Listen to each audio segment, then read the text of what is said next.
que je sais que vous êtes nombreuses à faire de la vidéo ou avoir envie de faire de la vidéo. Et j'aime vraiment, vraiment beaucoup la façon de Sylvie de faire ça avec beaucoup de… Bah, c'est hyper ludique et très joyeux et pas prise de tête. Et je trouve que c'est important, surtout pour des choses qui sont quand même assez techniques.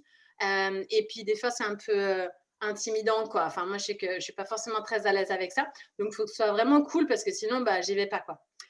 Donc Sylvie, elle est photographe, réalisatrice et formatrice en vidéo sur Nantes. C'est aussi une super magicienne, elle est très intuitive, elle sent plein de choses. Et je trouve que tu as une super chouette façon aussi de équilibrer ton savoir-faire et des choses très pratiques avec une façon super pétillante, super intuitive, super chaleureuse aussi de transmettre ça. Et je trouve que c'est super important quand on transmet quel que soit le sujet ou notre expertise, la façon de le faire en fait pour que ça passe. Et dès que je trouve des pépites comme ça, j'ai envie de partager parce que surtout pour les personnes qui sont assez sensibles, je pense que c'est vachement important avec qui on apprend parce que sinon ça peut être beaucoup plus laborieux et moins amusant. Et puis on est quand même aussi là pour nous amuser. Voilà. Donc, le titre de ce masterclass pour ce soir, c'est Vidéo Gaga. La vidéo, cet ami qui te veut du bien. Voilà, j'adore son titre. Vous aimez? Voilà. Vous aimez? J'adore. Donc, bienvenue Sylvie. Merci Karina, merci de m'appeler une pépite. J'adore. Alors là, je prends volontiers le compliment. Oui, moi, ça fait un peu plus d'un an et demi en fait que je forme à la vidéo. Bizarrement, alors que je suis photographe, je n'arrive pas à enseigner la photo. J'arrive pas à le rendre ludique et facile. Alors que la vidéo, j'ai vu tout de suite qu'il y avait un vrai besoin. Surtout pour les entrepreneurs. Il y a aussi des entreprises qui me demandent de former leurs salariés, mais les entrepreneurs, on a furieusement besoin quand même de communiquer en vidéo. En fait, je voulais déjà vous donner des stats. Bon, je pense que si vous êtes là, mais ce sera pour celles qui écouteront en replay, vous comprenez bien l'intérêt de la vidéo. Je voulais vous donner quelques stats pour celles qui sont pas encore complètement convaincues, parce que Karina l'a dit, la vidéo, ça peut paraître un peu lourd, un peu nébuleux, on ne sait pas par où commencer. Et pourtant, si moi et d'autres personnes enseignent de plus en plus la vidéo avec smartphone, c'est bien qu'il y a une utilité aussi derrière. Par exemple, les pubs vidéo, je regarde mes notes parce que les stats, ça me parle pas énormément, mais je sais que c'est utile.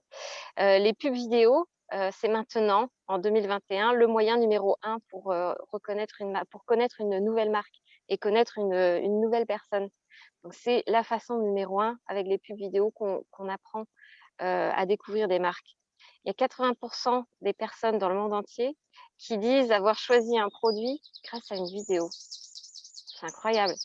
Et alors, il y a différentes générations, mais si on regarde par exemple la génération qui est peut-être la génération de vos clients principaux, qui est la génération X, des à peu près 38 à 56 ans, il y a 60 de ces personnes-là qui préfèrent voir une vidéo avant de se décider à un achat. Là, c'est dans un but purement commercial, mais on le sent, nous aussi, qu'on est très consommateurs de vidéos. Alors, ce que je voulais voir avec vous ce soir, c'était déjà de vous donner mes petits conseils. Et puis ensuite, j'ai aussi les petites erreurs très communes à ne pas reproduire sur le terrain. D'habitude, j'aime bien raisonner en positif, mais là, je me suis dit, tiens, on va voir les erreurs aussi pour ne pas les reproduire.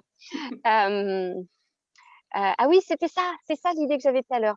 Nous, en tant qu'entrepreneuses, surtout nous en tant que meufs, on l'a bien vu, hein, on est un peu les leaders du mouvement vers ce qui se passe ensuite. Et on a vraiment une capacité avec la vidéo de transmettre notre énergie, notre personnalité, notre créativité aussi, parce qu'il y a mille et une façons de faire une vidéo de manière très simple ou alors hyper élaborée selon les goûts de chacun. On a vu par exemple que pendant la formation, Nadia, elle surkiffe l'idée du travail sonore et quelque chose de très artistique, alors que Karina, elle veut faire plutôt simple, tout en jouant aussi sur l'aspect sensoriel du son. Mais c'est vrai que pour elle, c'est plutôt lourd de jouer sur quelque chose de complexe. Donc, chacun peut faire, et j'ai toujours des profils différents dans mes formations, chacun peut faire comme il veut. Euh, alors, oui, c'est ça que je vais t'écrire. En fait, la vidéo, c'est comme peindre. Il n'y a pas une façon de peindre. Il y a mille et une façons de peindre. On a tous pris, à un moment donné, surtout pendant le confinement de l'année dernière, un pinceau et on s'est mis à peindre, sans regarder comment faire et tout ça. Il y a des façons hyper élaborées, comme il y a des façons très simples de peindre et c'est pareil pour la vidéo.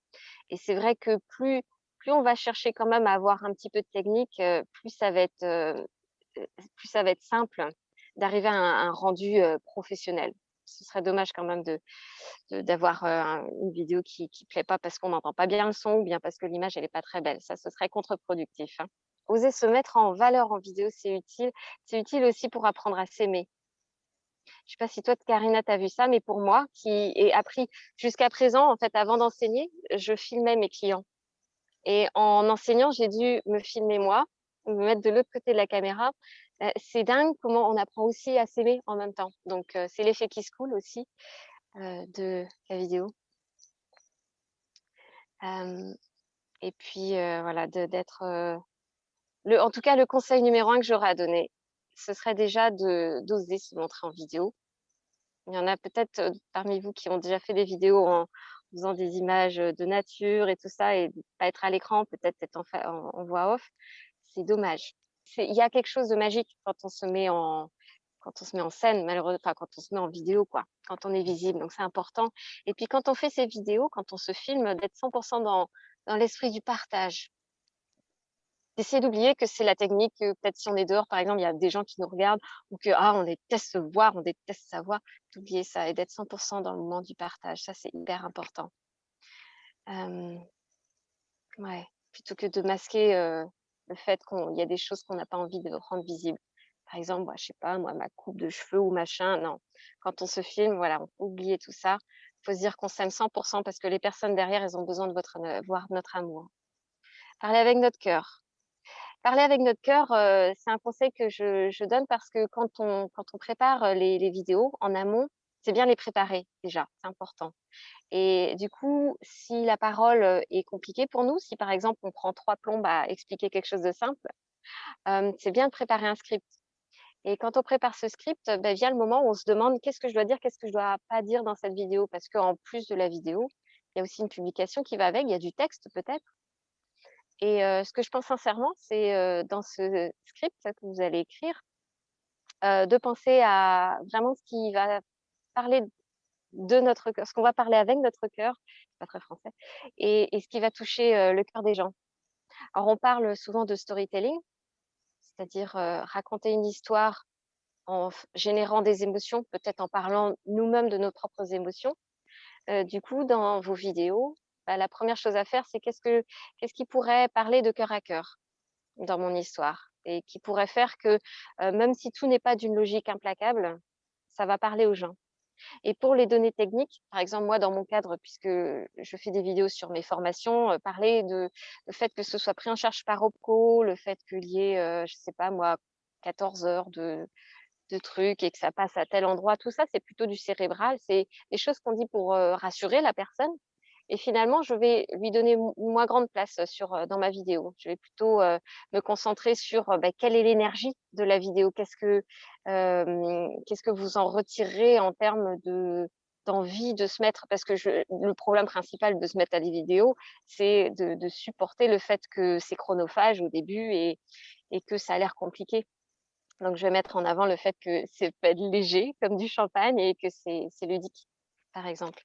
Donc de parler vraiment de cœur à cœur, c'est important et donc de le faire que dans le plaisir et dans une énergie haute. Là, je parle au moment du tournage, mais aussi quand vous écrivez votre script, sans contrainte, contrairement à moi, ce que j'ai fait pour, tourner, mon e-learning. Donc il y a eu des moments où j'étais dans la joie pure, mais ouais, il y a eu des moments où j'étais: «Ah putain» et je le sens au moment du montage, c'est ça qui est horrible. Je me dis: «Ah punaise, c'est lui quand même, c'était pas foufou là, à cet endroit-là». On le sent. Hem Et alors du coup, si par exemple vous avez envie d'écrire, de concevoir, plus de vidéos, dans l'avenir, ce serait déjà de commencer par vous demander: «Mais quel thème, vous pourriez faire qui vous donne envie, de faire des vidéos?»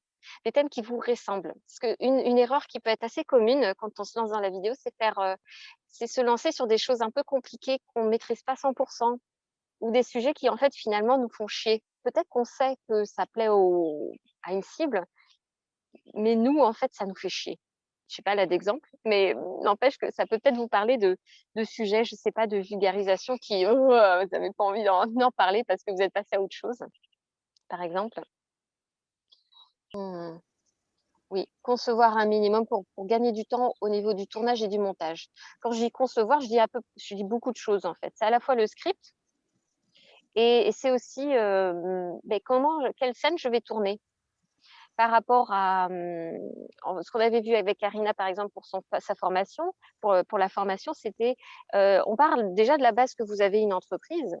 Vous avez du coup une image de marque qui vous est propre et vous avez votre personnalité et du coup, comment on pourrait transcrire ça, à l'image et au son? Parce qu'on a les 2, autant utiliser les 2. Donc c'est vrai qu'avec Karina, il y a une forte, présence sonore, musicale. Il y a une forte présence de la nature. Il faut absolument mettre ça derrière elle et puis, c'est un canon de beauté suédois. Il faut aussi mettre ça à l'écran. Couteau suisse, c'est très, très, rusé, filou et c'est aussi, il y a aussi un côté très drôle, très ludique. Là, j'adore, je bon, allez Sylvie, focus, focus. Donc concevoir pour moi, c'est pas seulement scripter, c'est voir qu'est-ce qu'on met, derrière en termes de tournage et on va du coup, faire peut-être un storyboard ou faire juste alors moi perso, je fais juste un plan de tournage. Je mets mon script, mes mots, je calcule à peu près combien de temps je vais prendre à le dire à voix orale oralement. Et après, je vais me mettre, bah, tiens, je vais commencer par un plan large où on va me voir, par exemple, dans la nature, plan large, comme ça on voit où je suis. Et ensuite, je vais resserrer un petit peu. Peut-être que je peux resserrer mon cadrage. Et ensuite, je peux peut-être faire des petits plans hyper rapides comme ça, de plans serrés, j'en sais rien. Et pour surprendre les gens, parce que c'est plutôt mon kiff en termes de couteau suisse, c'est plutôt quelque chose qui surprend. Nous aimons bien, moi et moi-même, surprendre les gens. Donc voilà, je m'écris toutes des petites choses et puis, bah, par exemple, si j'ai des jolis visuels comme Karina en a, bah, je vais le mettre à l'écran à un moment donné. Comme ça, au moins, il y a imprégnation pour les personnes qui ont des mémoires visuelles plus qu'auditives, ben, on va montrer aussi à l'écran, les informations qui sont importantes. Voilà, c'est ça un peu la conception en amont. Pourquoi? Mais parce que sinon, on peut filmer tout et n'importe quoi, on peut filmer en freestyle et puis on va louper un super plan, quoi. Ce serait dommage. Imaginons Karina, qui propose des choses pour les entrepreneurs qui ont envie d'avoir la vie de leurs rêves et de construire leurs produits en fonction de la vie de leurs rêves. On n'a pas dit intuitif, on n'a pas dit spiritualité, on n'a pas dit truc chelou.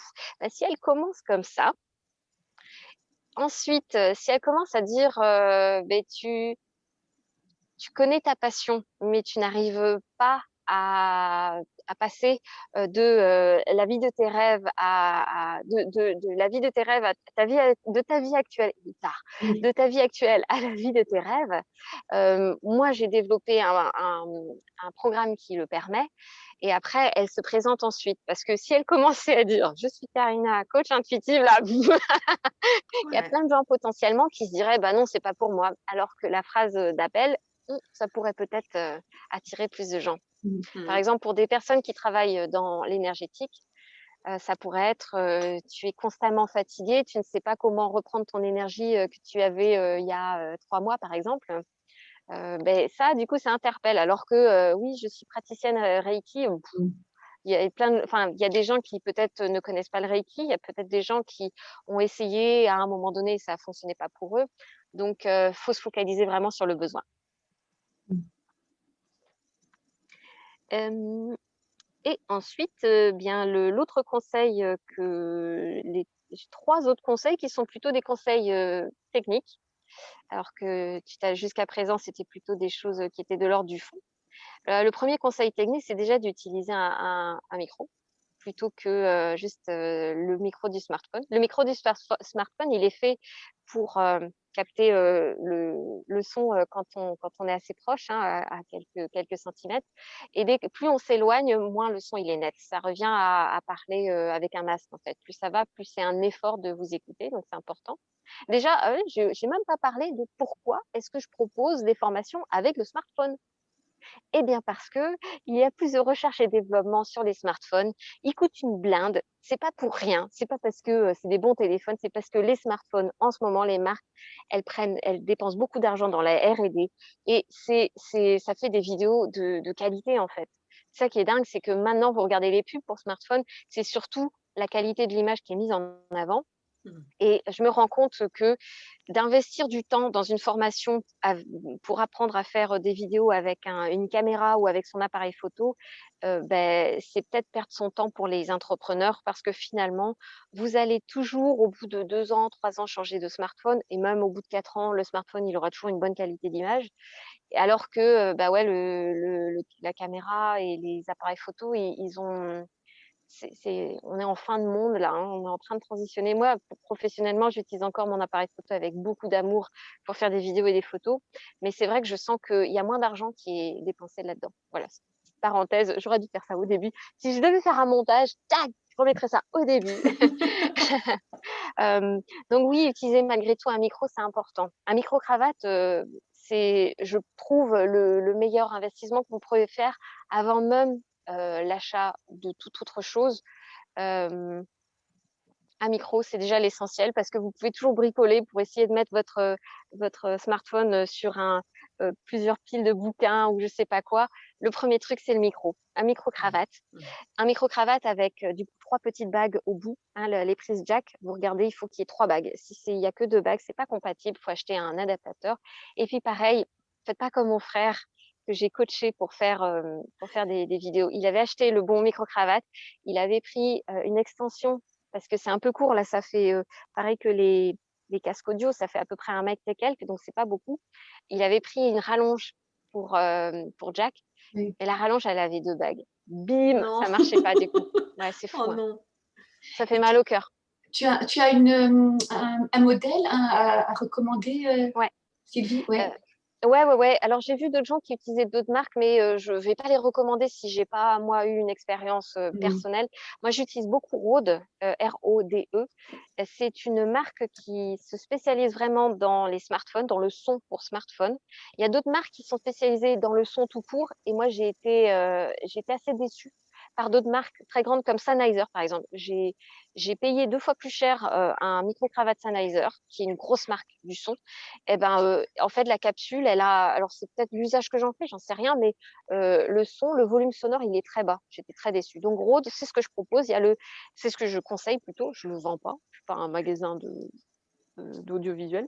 SmartLav, mais c'est la grande, le produit phare de Rode, c'est SmartLav. Vous verrez sur assez facilement. Et du coup, il faut regarder. Ils ont aussi des adaptateurs. Si vous achetez la version qui a deux bagues, bah, faut acheter l'adaptateur, le petit adaptateur qui passe de 2 à 3 bagues, qui est à Ouais. 10 balles, hein. Et nous, on a fait un essai avec Nadia pendant la formation parce que Sylvie, elle a amené plein d'équipements et on a pu tester. Et franchement, moi, c'est le truc où je vais investir parce que ça coûte pas Ouais. cher. Et du coup, tu mets juste le fil dans ton téléphone et puis tu accroches le petit micro-cravate Mmh. et le son, il est vraiment meilleur, hein. Et du coup, si tu Mmh. veux être dehors ou si tu es un peu plus loin de la caméra, enfin, comme on est, le son, il est vraiment chouette. Et c'est vrai que c'est Mmh. agréable quand le son est bon quand même. Enfin, Ouais, et ça reste discret aussi. oui, Parce que oui, moi, c'est pas j'ai le vu gros truc. ouais, moi, je vais te charrier un petit peu, Karina, mais j'ai vu des vidéos de toi avec, le Oui, micro, au début. micro karaoké et c'est vrai que du coup, là, le micro-cravate, il est discret, quoi. Il est même plus discret que ce que j'ai là, Mmh. j'ai mon Ouais. kit main libre. Yes, donc voilà. Donc oui, utiliser un micro et puis aussi être dans un cadre pas trop bruyant, sauf si, c'est, la nature. Mais Oui. ça m'est arrivé de faire une vidéo et j'étais dans la nature et il y avait, 3 corbeaux qui se battaient en duel et ça m'a foutu en l'air ma vidéo. Donc faites attention, hein.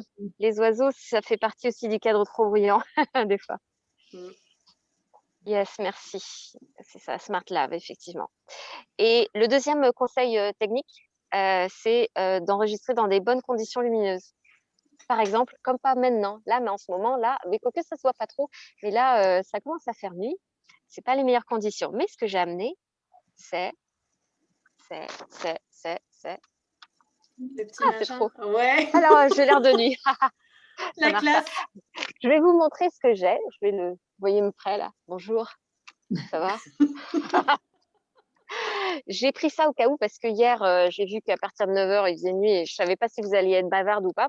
Là, j'ai amené une lampe LED, qui m'a pas coûté, beaucoup, hein, c'est une chinoiserie, j'avoue et il y a plein de marques différentes, peu importe la marque parce que finalement il y a pas beaucoup de technologie derrière avec, une grosse batterie derrière, donc je peux la mettre où je veux.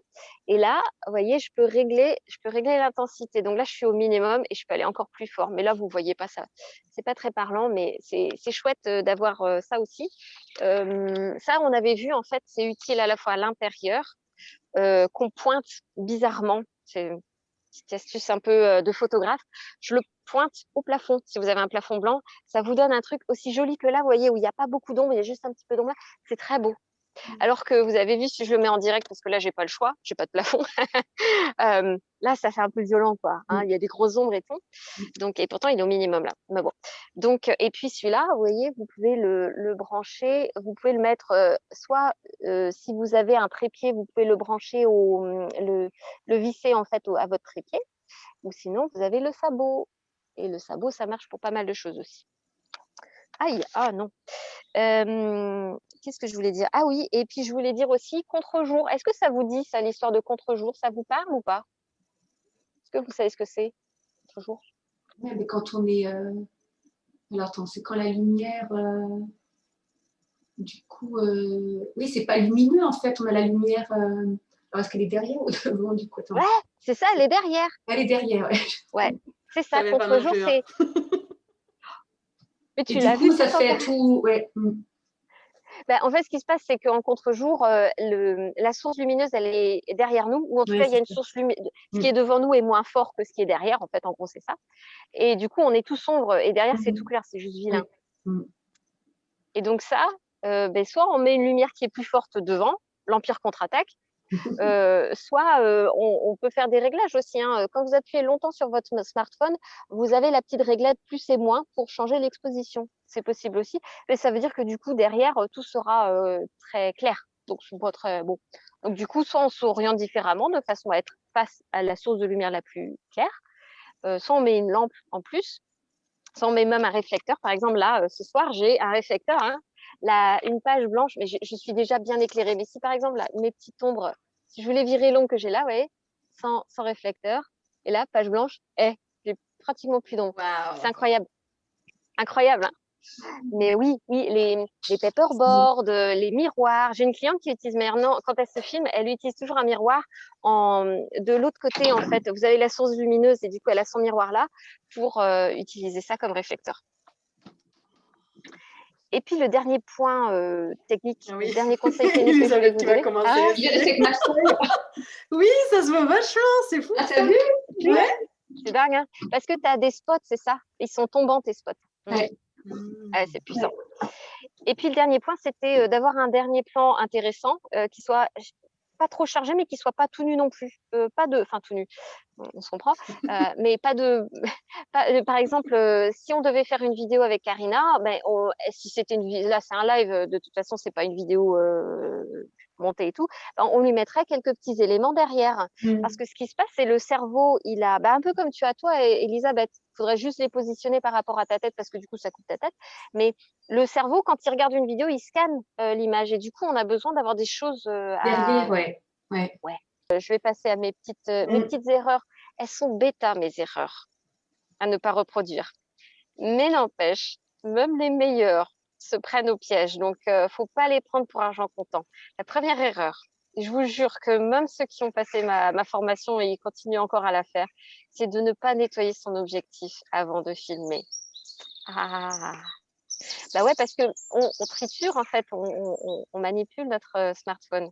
Du coup, il y a des empreintes. C'est un peu comme les lunettes pour ceux qui ont des lunettes. On se rend pas compte à la fin de la journée, elles peuvent être assez sales nos lunettes. Donc c'est pareil avec l'objectif, il faut le nettoyer avant de filmer. C'est con, hein, mais j'en ai vu plein qui se faisaient avoir au montage en grand écran. Ah, qu'est-ce qui s'est passé? C'est pas net. Ça donne une image qui est pas nette. Ça donne une diffusion de la lumière un peu étrange.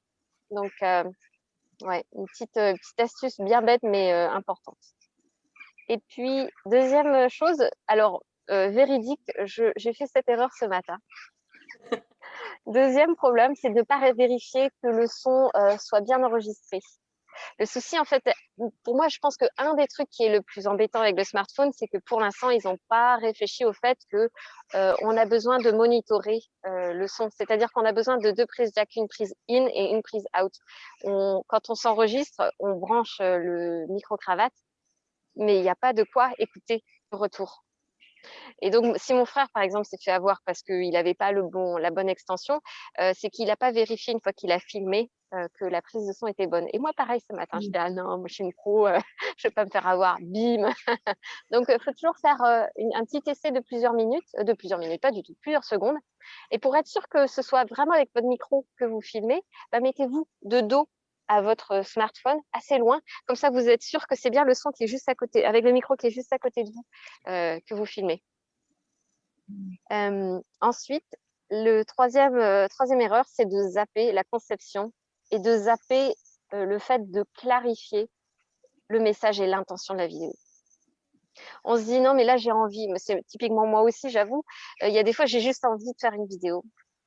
Ouais, mais n'empêche que pour que ce soit bien entendu, puisqu'on réquisitionne des précieuses minutes de ces personnes qui vont nous regarder, quelle est vraiment mon intention derrière? Qu'est-ce que précisément j'ai envie de faire passer comme message dans ma vidéo?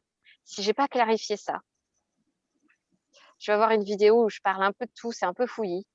Je vais être hyper passionnée, mais les gens, si on leur demande après, petite interview, est-ce que vous comprenez quel est le message qui a été passé? Bah, là, vous seriez un peu déçus de voir que quand on clarifie pas bien en amont le message, on a envie de dire par exemple 3 choses en même temps. Les gens, à la fin, ils vont pas tout retenir et peut-être qu'ils vont retenir que ce qui est pas important. C'est con, hein? Ouais. Quatrième erreur, de filmer trop peu de scènes et des scènes trop courtes. Ça va avec la conception, parce que quand on conçoit, on réfléchit à plusieurs scènes qui pourraient être utiles, des scènes qui pourraient être utiles esthétiquement, des scènes qui peuvent être utiles pour illustrer nos propos. Et du coup, c'est assez courant de devoir s'y reprendre au niveau du tournage. Et du coup, quand on fait la deuxième fois, on a un peu les boules. Et c'est rare qu'on ait la même énergie passionnée qu'au début. Donc, c'est une double peine pour cette erreur-là. Cinquième erreur, je n'ai pas mis des petits numéros, c'est d'avoir un smartphone qui n'est pas chargé. Ça m'est arrivé aussi, véridique. Mais j'ai été tellement lente, j'ai fait tellement de prises parce qu'il y avait des joggers, des trucs, je l'ai fait dans la nature, enfin dans la nature nantaise, donc autant dire que c'est pas exactement la même que la tienne, Karina. J'ai fait tellement de prises que mon téléphone, il a fait capoute. J'avais 60%, je me suis dit c'est bon, 60%, ça va le faire, plus un téléphone assez neuf. Bim, j'ai dû retourner chez moi et me recharger. Et c'est la double peine encore parce qu'après, on a les boules quand on doit retourner dans le truc. Il n'y a pas la même ambiance lumineuse. Ouais, c'est pas pareil. Il commence à pleuvoir parce que c'est Nantes. C'est important. Et il y a un truc qui va dans la même veine, c'est de ne pas avoir assez de place sur son smartphone aussi. Typique. Hein. Ça m'est arrivé. Ça, c'est relou. Vite, hein. En fait. Hein. C'est relou parce que tu es obligé T'es de hyper retirer tes contente prises. de ton truc et puis Ouais. en plein milieu. Ça se coupe. Bim. Tu es obligé de retirer tes précieux moments de vacances ou je sais pas, un truc hyper important. Mais ouais, mais ça, je me le note quand même. Perso, puisque je fais encore moins de vidéos avec mon smartphone que avec mon appareil, je me le note en fait, ma petite checklist de trucs à se rappeler. Ne pas orienter le sujet vers la lumière. Oui, alors je me relis. Mon erreur suivante, ouais, c'est ce que je disais dans mes conseils, c'est de pas réfléchir à la lumière. On est tellement pris dans l'action. Quand on filme, alors surtout si on se filme, faut réfléchir au cadrage, faut réfléchir au son, faut réfléchir à ce qu'on dit, à l'énergie qu'on donne, à notre gueule, à nos fringues et tout ça. Et ouais, et la lumière, elle est comment? Si on a une vilaine lumière, ça va pas le faire en fait. Et ça arrive couramment qu'on le fasse après coup, qu'on réalise après coup. C'est pour ça qu'à Karina, par exemple, dans la formation, je lui ai donné la petite checklist de qu'est-ce que je fais dans le tournage. Petit 1, je fais ça, ensuite je fais ça, ensuite je fais ça, histoire de ne pas pouvoir se planter parce que c'est vrai que ça peut faire beaucoup de toutes ces choses à faire quand on s'autofilme. Choisir de se filmer à un moment où ça nous fait chier. Voilà, ça reprend le conseil que j'avais à faire tout à l'heure. Je l'ai fait. Et puis, le tout dernier, alors là, il est précieux celui-là, parce que vraiment, même les meilleurs se sont plantés là-dessus. Oubliez d'appuyer sur REC. Ah c'est terrible, mais ça, même moi, ça m'arrive de ne pas appuyer sur REC. Mais non, mais au secours. Ou alors d'appuyer un peu tard aussi. Mon chéri m'avait enregistré une fois, et au lieu de bonjour sur toutes les prises, je dis jour. bonjour. C'est con, hein, Oui. à quelques petites choses près. Voilà tout ce que j'ai à vous dire. Franchement, je pourrais y passer des heures, mais je voulais le faire simple parce que c'est pas le but non plus de vous charger d'informations. Karina, elle a vécu 2 jours entiers très intensifs. Impressionnant, toutes les informations. Mais c'est vrai que c'est bien d'avoir, mais je pense que c'est vrai pour tous les sujets, d'avoir un peu d'informations que tu captes et que tu peux mettre en pratique en fait. Parce que sinon, s'il y a trop de choses, après, bah, on se dit que, enfin moi en tout cas, je me dis que j'y arriverai pas et que c'est pas la peine. Donc c'est vrai que c'est chouette d'avoir quelques petites astuces et c'est déjà bien en fait de pouvoir faire quelque chose un peu mieux, puis avoir conscience de certaines choses. Enfin, c'est chouette déjà. Yes. Alors, Elisabeth, est-ce que tu as des questions? J'adore comment on prend du doigt. Voilà, je retiens ça. Oui. Oui. Oui, et puis si tu as une lampe un peu puissante, tu la mets au plafond devant toi, tu vois, directement face à toi, un peu comme si c'était un soleil, pas au-dessus de toi, juste tu la pointes sur face ton à moi plafond. comme ça. Face à Non, non, moi. non, non. En fait, si par exemple tu as des lampes de travaux, par exemple, si tu n'as pas d'autres lampes LED comme je t'ai montré, si tu as des lampes type de travaux, tu la pointes vers ton plafond, mais face à toi. Et si tu as investi dans une lampe LED, c'est chouette, même pour si tu fais des réunions Zoom avec tes clients, c'est là, mais de pointer une lampe au plafond, c'est la façon, tant que c'est devant toi, au-dessus de toi, c'est vraiment la façon d'éclairer la plus douce, la plus agréable quand tu es en intérieur. Ah bah merci pour le tuyau, ouais. Ouais, c'est vrai que c'est beaucoup de choses en fait. C'est le son, c'est la lumière, c'est ce qu'on dit aussi. Après, c'est vrai que quand c'est simplifié, moi je trouve ça vachement bien dans la formation du coup, et puis de tester des choses aussi. Voilà, parce qu'en fait, il y a aussi des choses qui sont pas si techniques que ça, et qu'on peut quand faut même. voir ce qui marche. Faut voir ce qui marche pour toi et ce qui sera pas pour toi. Tu l'as vu, on est allé dans des trucs techniques et puis moi je vois bien les gens à qui ça parle pas et ceux à qui ça parle. C'est assez généraliste moi ce que je propose et finalement ce qui est le plus important quand même c'est le fond, c'est ce que vous dites. Et du coup à chacun de voir jusqu'où vous allez dans le tournage et dans le montage. Par rapport au temps que vous avez, par rapport au kiff que ça vous donne aussi. En fait, c'est important de se faire plaisir. C'est une façon aussi, je parlais de peinture, c'est que c'est une façon aussi de faire parler sa créativité et voilà, de commencer à ériger cette image de marque que vous avez vers un autre niveau, en fait, si vous en faites peu déjà de vidéos. Ouais, c'est vrai. C'est vrai que moi, je me rappelle les premières vidéos de moi que j'ai faites, j'ai montré à des personnes que j'aime et qui m'aiment.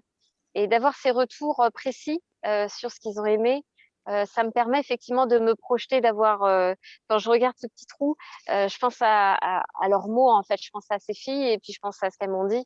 Et ça me permet de me dire que tout va bien, en fait, que je suis aimée, que je m'aime, tout va bien. Mais c'est très challengeant pour certaines personnes. Il y a vraiment un vrai travail d'amour de soi qui s'opère aussi quand on se filme. Hein. Ouais, c'est pas évident ça de voir sa tête quand même. Hein. Et nous, pendant la formation, non seulement on regardait nos têtes, mais en fait, il y avait un grand écran. En fait, c'était énorme. Et après, tout le monde regardait les vidéos de chacun. Et je trouvais ça hyper inconfortable. Et pourtant, je fais plein de vidéos et on voit beaucoup ma tête et tout, mais j'ai trouvé ça vraiment difficile à regarder. Donc moi, ce qui m'aide quand je suis dedans, c'est que je pense à ce que j'ai envie de transmettre et je pense à la personne à qui je parle.